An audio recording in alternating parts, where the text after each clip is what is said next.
श्री गणेशाय नमः। श्री सरस्वतीभ्यो नमः।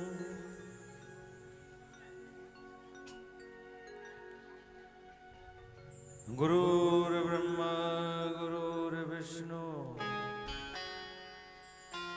गुरुर्देवो महेश्वरा गुरुर्साक्षात् परब्रह्म तस्मै श्री गुरवे नमः।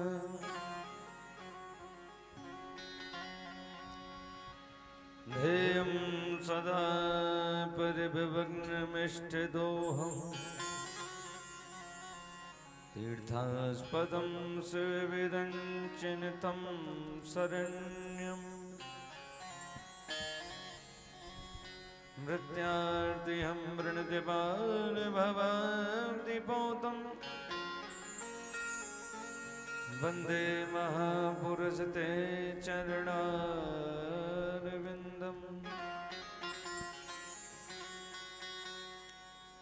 या देवी सर्वभूतेषु शक्तिरूपेण संस्थिता नमस्तस्यै नमस्तस्यै नमस्तस्यै नमो नमः।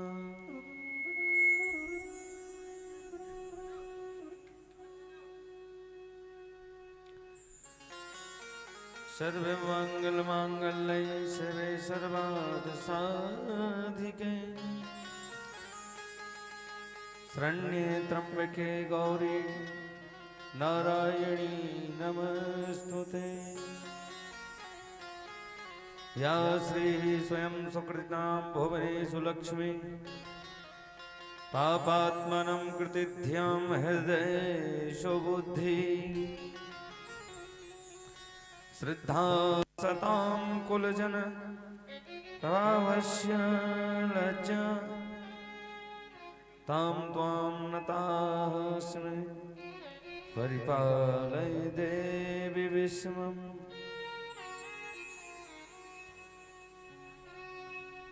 नारायणं नमस्कृत्यं नरं चैव नरोत्तमं देवीं सरस्वतीं व्यासं ततो जयमुदीरयेत्।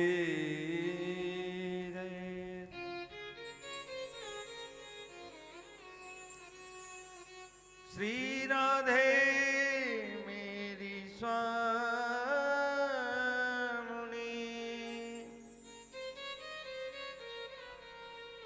मैं राधे तेरो दास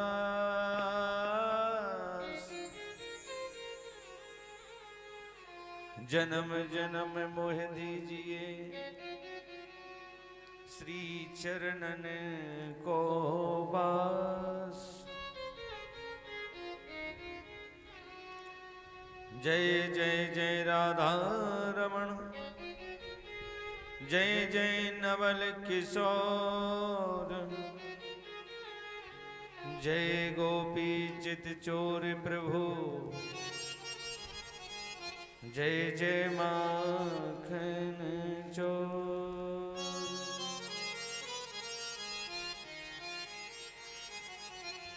जय जय माखन चोर।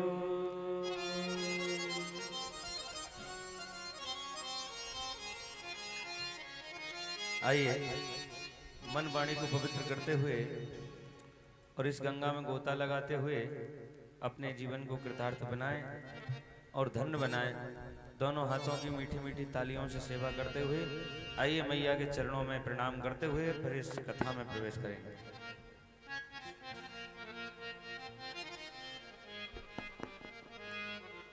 अक्षितम केशवम कृष्ण दामोदरम राम नारायणम जानकी वल्लभम अच्युतम केशवम कृष्ण दामोदरम राम नारायणम जानकी वल्लभम अच्युतम केशवम कृष्ण दामोदरम राम नारायणम जानकी वल्लभम हो राम नारायणं जानकी वल्लभं अच्युतं केशवं कृष्ण दामोदरम् अच्युतं केशवं कृष्ण दामोदरम् राम नारायणं जानकी वल्लभं राम नारायणं जानकी वल्लभम्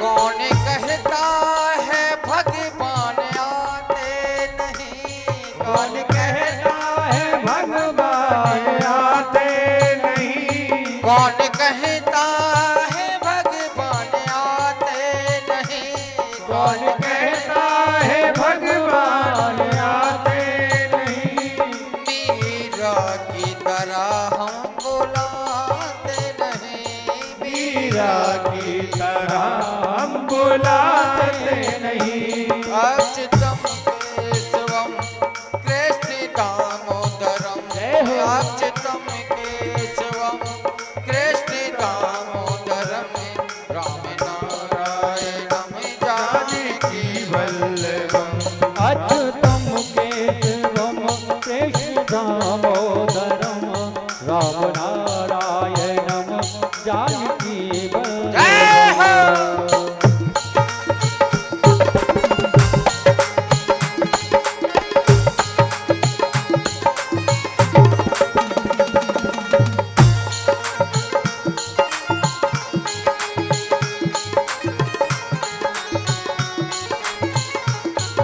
कौन कहता है भगवान खाते नहीं कौन कहता है भगवान आते नहीं कौन कहता है भगवान खाते नहीं कौन कहता है भगवान खाते नहीं भिलनी की तरह हम खिलाते नहीं भिलनी की तरह हम खिलाते नहीं सबरी की तरह हम खिलाते नहीं ओ सबरी की तरह हम खिलाते नहीं अच्युतम केशवम कृष्ण दामोदरम अच्युतम केशवम कृष्ण दामोदरम राम नारायणम जानकी वल्लभम हरि बोल नारायणम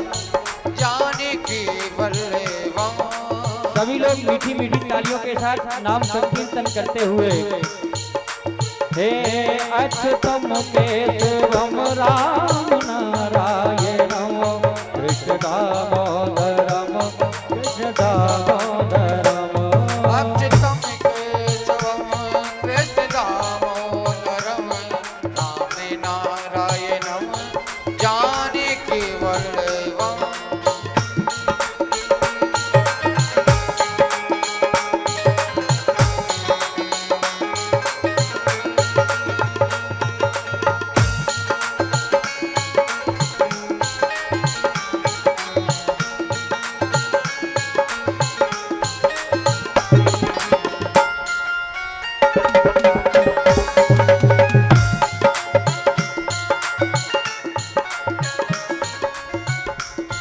कौन कहता है भगवान सोते नहीं कौन कहता है भगवान सोते नहीं कौन कहता है भगवान सोते नहीं कौन कहता है भगवान सोते नहीं माँ कौशल्या की तरह हम सुलाते नहीं माँ कौशल्या की तरह हम सुलाते नहीं।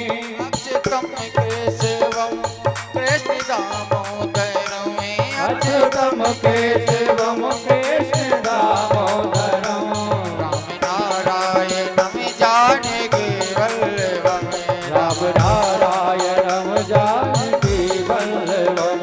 कौन कहता है भगवान नाचते नहीं कौन कहता है भगवान नाचते नहीं। कौन कहता है भगवान नाचते नहीं कौन कहता है भगवान नाचते नहीं। गोपियों की तरह हम नचाते नहीं गोपियों की तरह हम नचाते नहीं। अच्युतम केशवम हरि बोल। कृष्ण दामोदरम राम नारायणम जानकी वल्लभम अच्युतम केशवम कृष्ण दामोदरम अच्युतम केशवम कृष्ण दामोदरम राम नारायणम जानकी वल्लभम राम नारायणम जानकी वल्लभम।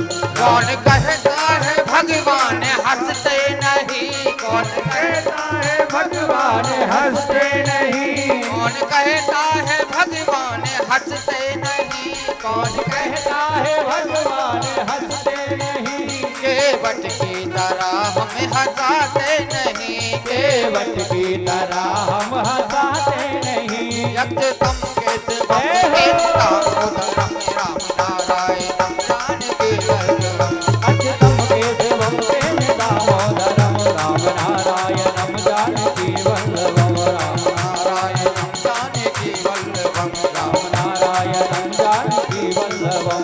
अच्युतम केशवम कृष्ण दामोदरम अच्युतम केशवम कृष्ण दामोदरम राम नारायणम जानकी वल्लभम अच्युतम केशवम दामोदरम राम नारायणम जानकी वल्लभम राम नारायणम जानकी वल्लभम।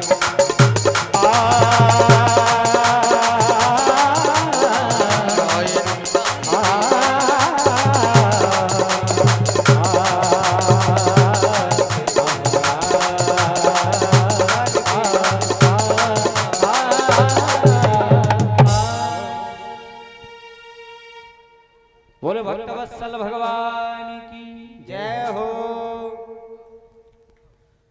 परम मंगल में श्रीमद् भागवत देवी भागवत महापुराण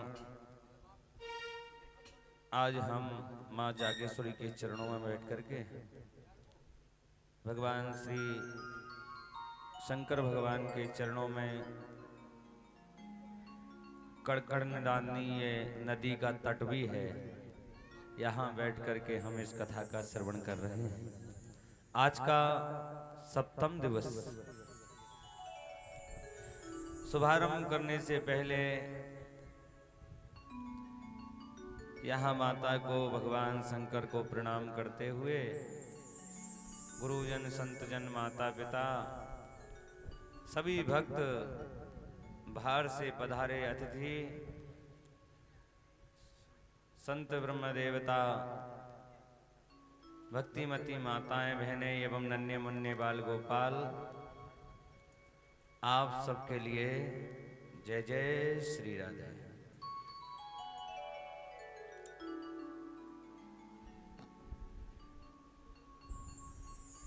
और आज का सप्तम दिवस है। सुंदर भाव नरकों का आज देवी भागवत की कथा में कौन कौन से कर्म करने के बाद व्यक्ति कौन कौन से नरक में जाता है, क्या फल की यातनाएं मिलती हैं, क्या क्या यातनाएं मिलती हैं, ये आज देवी भागवत की कथा हमारे लिए बताएगी। और साथ साथ में श्रवण जी थकान भी बहुत ज्यादा है, नींद भी पूरा होने का नाम नहीं ले रही है, क्योंकि नींद भी बहुत जबरदस्त है, क्योंकि सो भी कम पा रहे हैं। पर ठीक है, जो माता को जो अच्छा लगे। पर काम कोई भी नहीं रुक रहा है। भले ही व्यक्ति 2 घंटा सोता हो या 3 घंटा सोता हो, काम जिस समय पर चलना चाहिए काम उसी समय पर चल रहा है। और ये आयोजन भी बड़ा है। और पहली बात तो मैं सौभाग्य को अपने स्वयं का सौभाग्य ये मानता हूं कि हमें नदी का तट मिला है, जो कण-कण निनादनी गंगा मां और जागेश्वरी का मां, तीनों 9 देवियों का ये प्रांगण और भगवान शंकर का प्रांगण। और फिर देखो तो राजस्थान की भूमि, तो ऐसो कहे ना कि सोने पे सुहागा, तो वही आज हमारे लिए सोने पे सुहागा मिला है। और देवी भागवत, क्योंकि भागवत तो जगह जगह हो रही है, श्रीमद् भागवत साप्ताहिक, पर नवदा देवी भागवत लोग कम सुनते हैं और इसकी वक्ता भी कम है। अब क्योंकि भाई शास्त्र भी 6 शास्त्र हैं, 18 पुराण हैं, जिसमें श्रेष्ठम देवी पुराण है। तो आइए हम उस देवी भागवत की ओर चलते हैं प्रणाम करते हुए। बोलिए जागेश्वरी मैया की, अंबा मैया की, वैष्णो माता की जय। जय श्री राधे। अहो अमीसां किम कारी शोभाना, प्रसन्नाय सा स्वदित स्वयं हरिः, यर्जन्म लब्धा निशु भारत जिरे, मुकुंदा सेवौ पथक स्पर्शाहिना।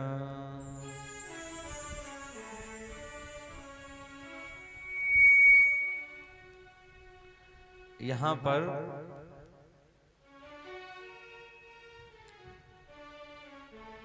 उत्तम बहुत सुंदर बात पूछी है।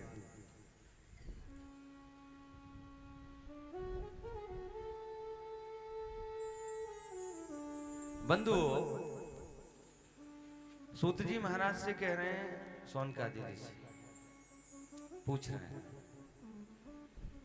उधर में व्यास जी जो हैं वो जन्मविजय, जो राजा परीक्षित के बेटा हैं ना, उनको कथा सुना रहे। जन्मविजय ने पूछा, महाराज ये बताओ, बड़े भाग्य हैं जो श्रीमद् भागवत की कथा सुनने को प्राप्त हो रही है। व्यास जी कहते हैं, राजन आप धन्य हैं कि देवी भागवत की कथा सुन रहे हैं। और पुत्र का कर्तव्य होता है कि पिता के लिए कुछ कार्य पुत्र किया करे। आप धन्य हैं राजन, आप कितने सुंदर पुत्र हो। अपने पिता के लिए, अपने पिता के निमित्त हो हेतु देवी भागवत की कथा सुना रहे। भैया अगर किसी को मोक्ष ना भयो, कोई अकाल मृत्यु हो जाए या हो गई हो, तो उसके लिए देवी भागवत महापुराण की कथा सुना दी जाए तो उसका मोक्ष स्वतः हो जाता है। देवी भागवत की कथा सुना दी जाए स्वतः ही मोक्ष हो जाता है। राजा परीक्षित के लिए भले ही श्रीमद् भागवत की कथा सुनाई, कृष्ण कथा, पर देखो अंतोगत्वा क्या हुआ कि जन्मेजय ने भी देवी भागवत की कथा कराई। जब राजा परीक्षित तो का भी मोक्ष हो गया था, फिर भी देवी भागवत की कथा कराई।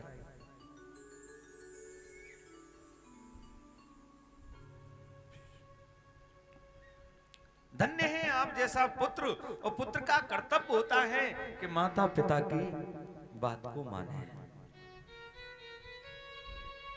वही पुत्र है जो माता पिता का कहना माने।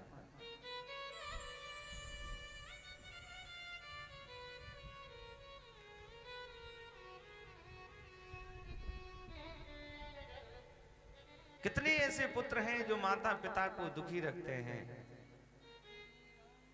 और बेटा और बहू दूर चले जाते हैं, पर उनकी सेवा का मौका नहीं।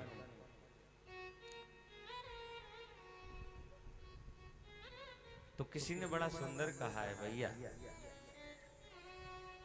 बेटा बेटी को पहला गुरु मानना चाहिए तो अपनी मां को मानना चाहिए। कि पहलो गुरु माने तो अपनी मां को तू मानिए, और तू जो गुरु माने तो अपने पिता को मानिए। पहला गुरु अपनी मां और दूसरा गुरु पिता, जो उंगली पकड़ करके हमारे लिए चलना सिखाता है। तो उस मां की हमने सेवा नहीं की पुत्रवत, तो बताइए हमारा क्या पुत्र का कर्तव्य फिर क्या बना। इसलिए हम लोगों को अपने माता पिता की सेवा में तत्पर रहना चाहिए।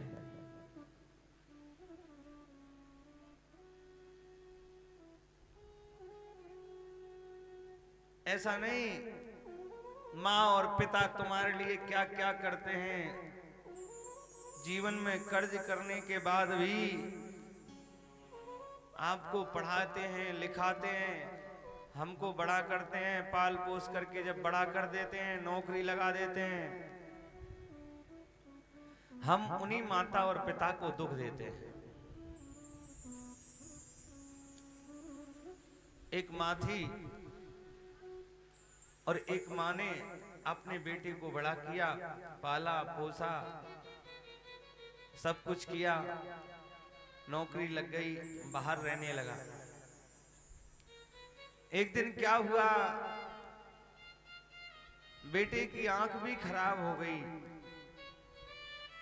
डॉक्टरों से कहा माँ ने कि तुम एक काम करो, मेरी आंख निकल जाए, मेरी आंख निकल करके मेरे बेटे की जो आंख खराब हो गई है ना, बेटे की आंख में आंख डाल दीजिए। डलवा दिया।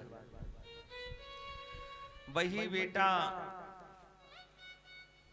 बाहर चला गया नौकरी करने।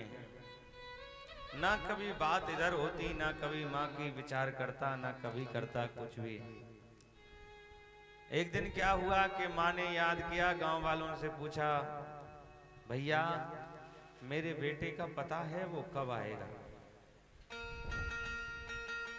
वो गांव वालों ने कहा, माँ अब तेरा बेटा आने वाला नहीं। बोले क्यों? जब इस देश से लौट करके नहीं आया, अब तो वो विदेश चला गया।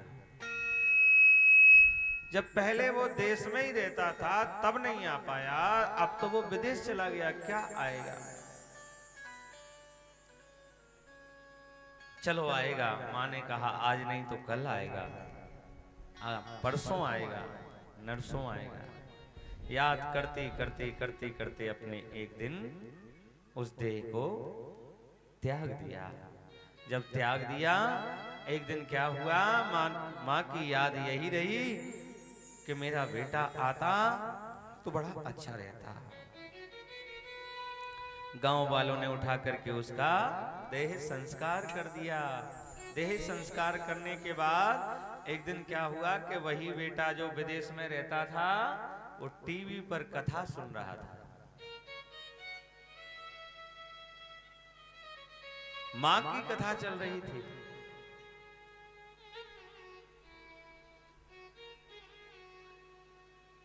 और एक दिन क्या हुआ, अब वो उसकी जब शादी हुई तो उसकी घरवाली बोली कि मेरी मां के बुढ़ापा आ गया है, आप यहीं रख लो।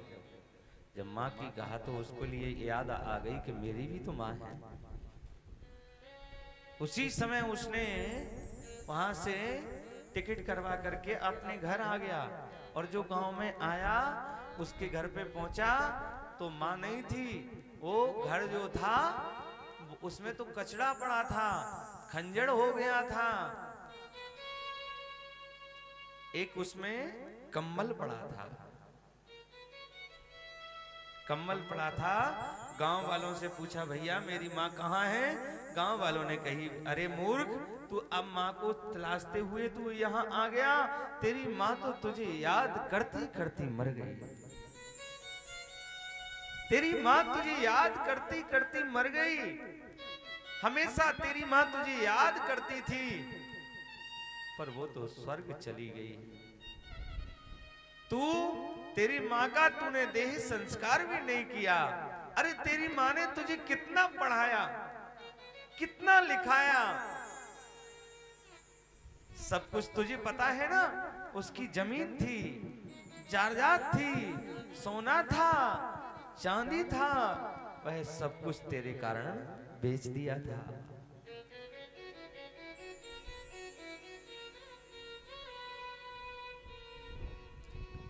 उसने पूछा मेरी माँ कहां पर उसने देह त्यागा था, मुझे इतना बता दो। वो देख कम्बल पड़ा है। पहुंच गया कम्बल के पास, कम्बल को उठा करके रोने लगा, आंखों में आंसू आ गए। अरे माँ मुझे क्षमा कर देना, मैं आ नहीं पाया, क्षमा कर देना। रोते हुए जब लाला ने जब कहा कि माँ मुझे क्षमा कर देना, मैं आ नहीं पाया, वो मरी हुई माँ की आवाज आ गई, बेटा मैं तेरे साथ हूँ, तू चिंता मत कर, पर तू इतना बता, तू ज्यादा मत रो, नहीं मैंने तेरी आंख बदलवाई थी ना, वो आंख खराब हो जाएगी, वो आंख खराब हो जाएगी। और सुन, मैं तेरे साथ हूं, मेरा आशीर्वाद तेरे साथ है। अब बताइए, वो मरी हुई मां की आत्मा आशीर्वाद दे रही है।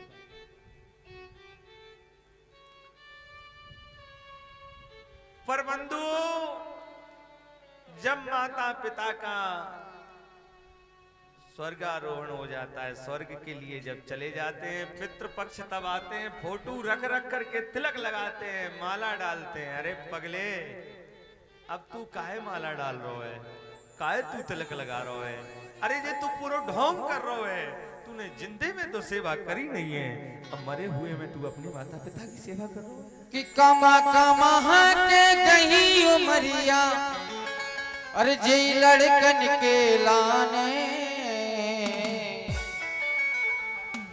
वो ही बाप मताई रो रे दो रोटी के लाने, वो ही बाप मतारी रो रे दो रोटी के लाने। अरे कमा कमा के गई उमरिया, कमा कमा के गई उमरिया, अरे जे लड़कन के लाने, वो ही बाप मतारी रो रे दो रोटी के लाने, वो ही बाप मतारी रो रे दो रोटी के लाने।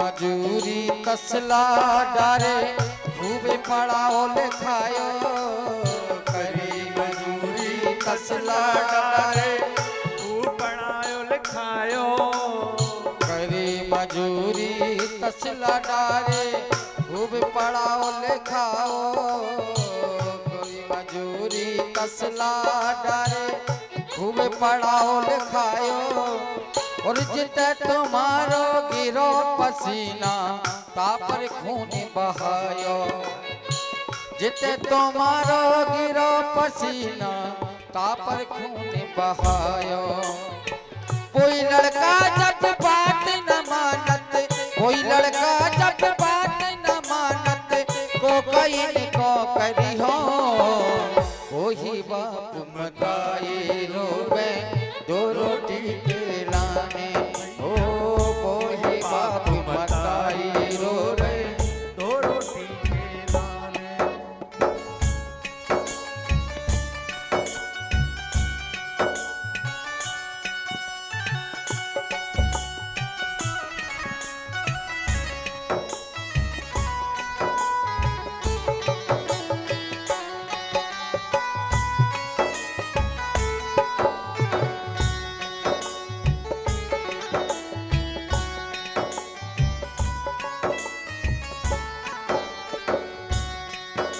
अरे आयो बुढ़ापा थक गई अखियां फिर पोड़न में डारो आयो बुढ़ापो थक गई अखियां फिर पोड़न में डारो और टूटी खटिया गई सबर में बाहर गेट निकारो टूटी खटिया गई सबर में बाहर गेट निकारो अरे खुद तो बिन प्यारू के सो रहे खुद तो बिन प्यारू के सो रहे रोटी तुम्हें धरी है वही बाप मताए रो रहे दो रोटी के लाने वही बाप मताए रो रहे दो रोटी के लाने।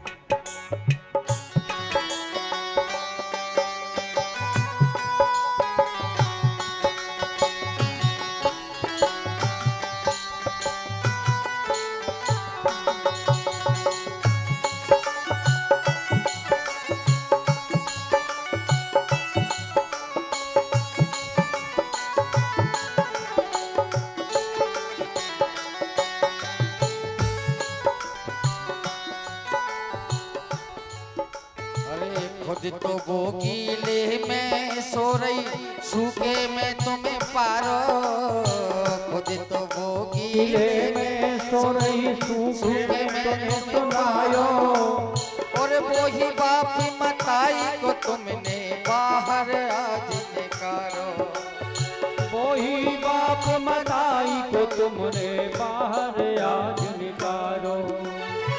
आज की जो जनरेशन है बच्चों को हम कार तो दिला देते हैं लेकिन संस्कार देना भूल जाते हैं तो कुछ कमियां हमारी भी हैं। पहले के बूढ़े रामायण बांटते थे अपनी अपनी घर में और आज के जो बुजुर्ग लोग हैं ढेला पकड़ रहे हैं ढेलान में ढेला पकड़ रहे हैं तो उसी का परिणाम ये है। तो कहना है हमारे बुजुर्गों से कि ढेला पकड़ना बंद करें फिर से रामायण चालू कर दें।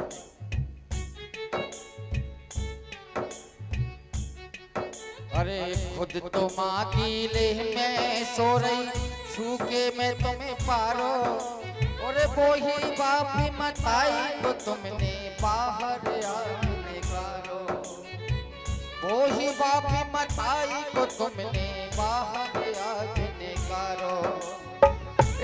लड़कन को करियो ये लड़कन को करिए। अब ऐसे लड़का चाहे उपासे रहे चाहे गिरिराज जी को परकम्मा दें और पूरी जमीन जायदाद बेच करके भंडार कर दें भगवान प्रसन्न होंगे बताओ। अरे गर्दन तो हिला रही हैं हम देख रहे हैं तुम्हारे लिए भी कहना है तुम्हारी मेहताई ने तुम्हें खूब पीटी है हाँ इतना पीटा है कि लाल लाल कर दे और सास ने तुम आंखें बता दी तो फिर क्या होगा? हो सकता है रात में टेंट वही दबा दे। यदि बस सास अपनी मेहताई मान ले तो लड़ाई खत्म, और सासू अपनी बहू को बेटी मान ले तो भी लड़ाई खत्म। कथा सुनने का यही फायदा है। बोलिए माते रानी की मकाई डूबे दो रोटी के लाने, ओ कोई बाप मकाई डूबे दो रोटी के लाने।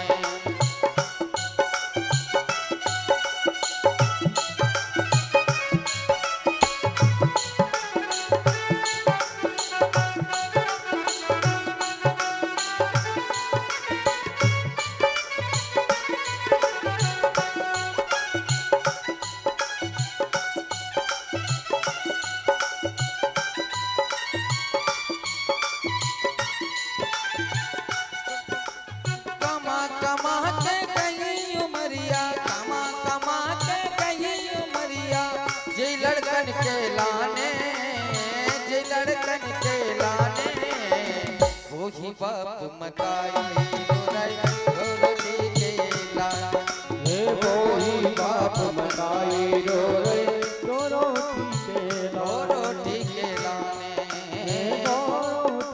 लाने।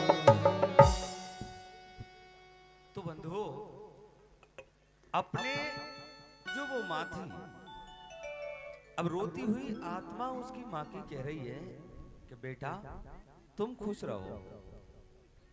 तो जब मरी हुई माँ की आत्मा कह सकती है, तो अब देखो भैया, अब फोटो की पूजा कर रहे हैं, माला पहना रहे हैं, भोग लगा रहे हैं। अरे मरे हुए को अब तू भोग लगा रहा है, जब वे स्वर्ग में चले गए और अबे पितृपक्ष आए तो छत्तन पे जाकर के और पुड़ी ले गए दो और कौओं को बुला रहे, आओ आओ आओ आओ आओ। अरे अब तू बुला रहा हो, तूने कौवन को बुला रहा हो, तेरे माता पिता को ना बुलाओ तूने ऐसो हैं? अरे जिंदे में करा तो तू, तब ये सबसे सुंदर रहता। पर ठीक है, ये भी करना चाहिए। मैं उसको नहीं कह रहा हूं जिसने माता पिता की सेवा करी है, वो तो बहुत अच्छा कार्य किया है। अरे मैं उनको कह रहा हूं जो माता और पिता की सेवा नहीं करते, उनको ठोकरे देते हैं।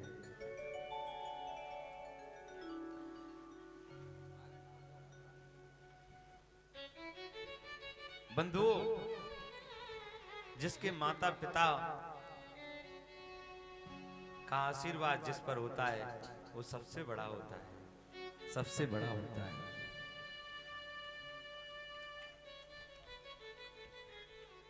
और शौक रहती है अपने पिता को माता को कि मेरा बेटा ऐसा करेगा, मेरा बेटा ऐसा करेगा, बहुत खुशी होती है। पर ऊपर से डांटते हैं, ऐसा नहीं, ऊपर से डांटते हैं तो वो झूठा झूठा डांटते हैं। हाँ, कभी भी पिता अंदर से नहीं कह सकता, माता अपने दिल से नहीं कह सकती।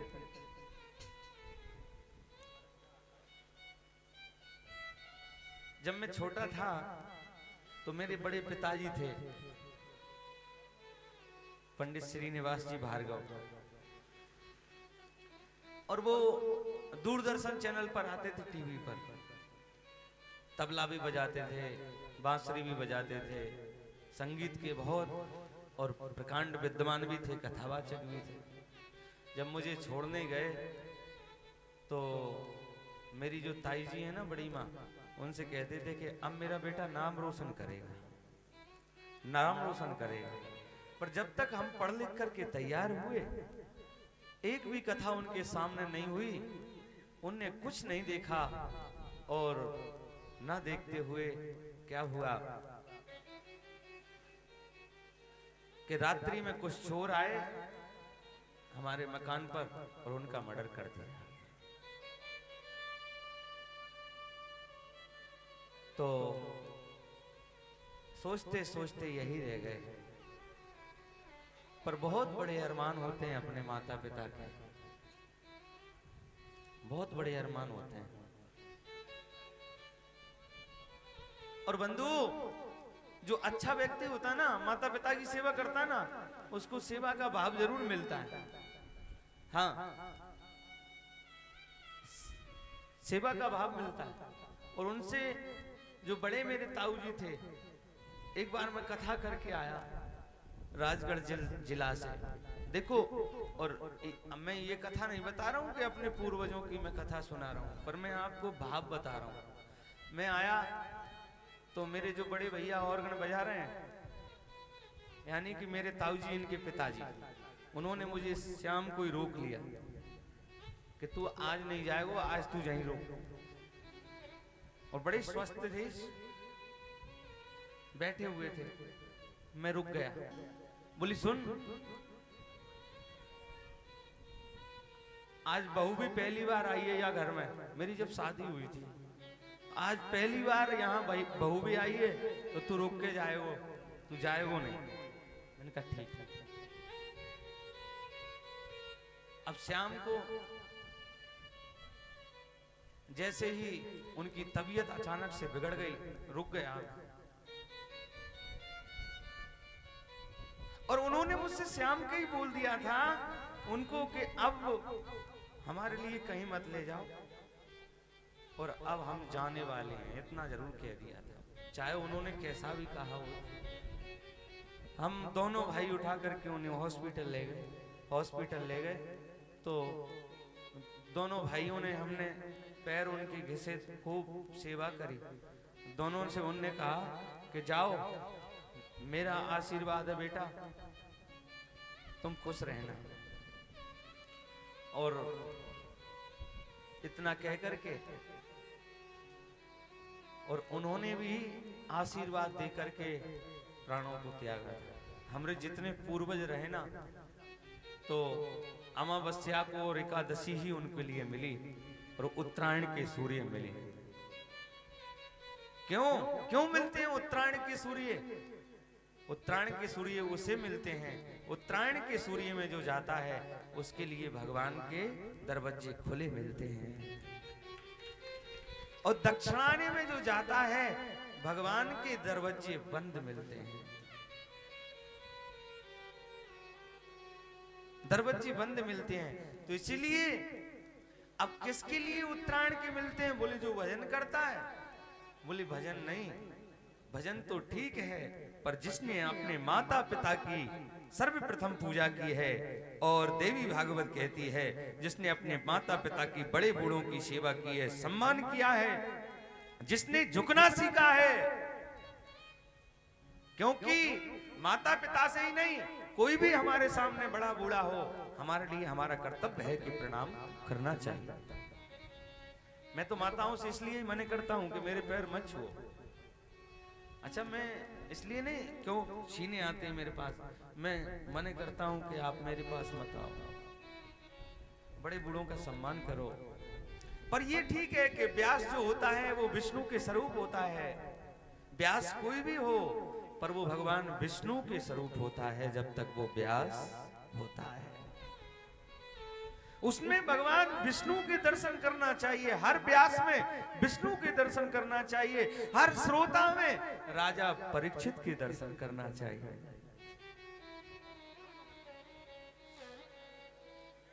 हर महिलाओं में माता के देवी के रूप में दर्शन करना चाहिए, हर देवियों में देवी के दर्शन करना चाहिए, चाहे वो जीव हो चाहे जंतु हो,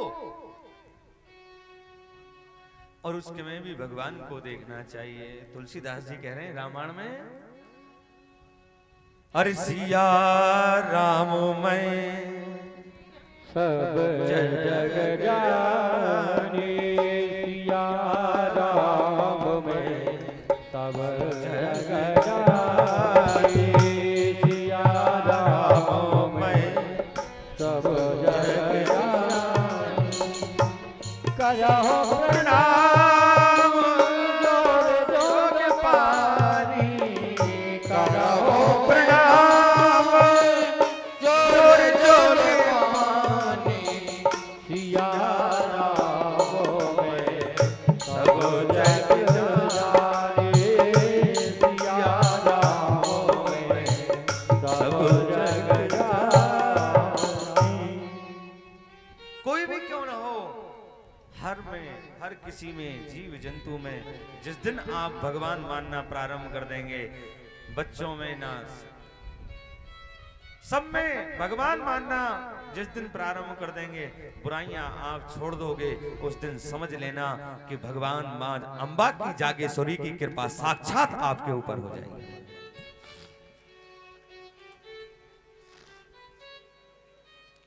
यहां नारद जी बोले, सभी प्राणियों के कर्म समान होने पर भी भगवान ने उन लोगों को विभिन्नता क्यों की है। श्री नारायण भगवान बोले हैं यहां पर, हे नारद, कर्ता की श्रद्धा के सात्विक, रजस, तामस तीन विभिन्न गुण के कारण गतियों की भी अलग अलग गति उनकी होती है, इसलिए उसका फल भी विभिन्न होता है। जो जैसा कर्म करता है वैसा ही फल पाता है। भाई आपने अगर पेड़ आम का लगाया है तो आम ही उसमें लगेगा, कोई दूसरा फल नहीं लगेगा, आम ही लगेगा। और श्रीमद् भागवत की कथा में तो केवल दो लोगों को बुलाया है, रसिक को, भावुक को, तो इसीलिए रसिक और जन को भी देवी भागवत में बुलाया है। हाँ, बोले महाराज ये भागवत को नारद जी कह रहे हैं, और इधर में जन्मेजय पूछ रहे हैं महाराज इसको कब तक सुने। बोले इसको सुनते रहो मृत्यु पर्यंत। भगवान का भजन जैसे भी हो, ये मत कहो कि ये बात हमने सुनी है, अनभिज्ञ बन जाओ।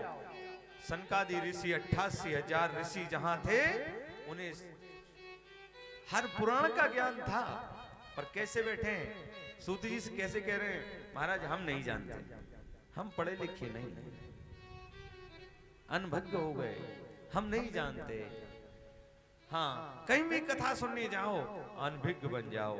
और मैयाओ दुश्मन क्यों ना हो, देवी भागवत कहती है बंधु वो दुश्मन क्यों ना हो, उसके हाँ अगर कथा का आयोजन है, अनुष्ठान का आयोजन है, और माँ अंबा बैठी हुई है, और जहां मंदिर है और उसके घर में भी श्रीमद् भागवत की कथा हो रही है, वो ना भी बुलाए, आप बिना बुलाए चले जाना, दूर बैठ जाना, कथा सुन के अपने घर वापस आ जाना।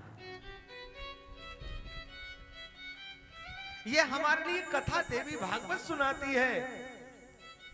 मत बोलो तुम्हारा बैर भाव दूर कर दो, और तुम्हारा बैर भाव दूर कर दो,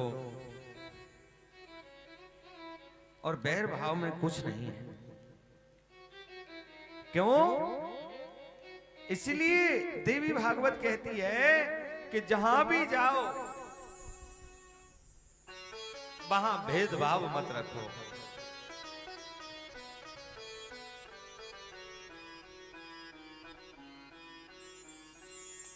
तो कहीं भी जहां भी भगवान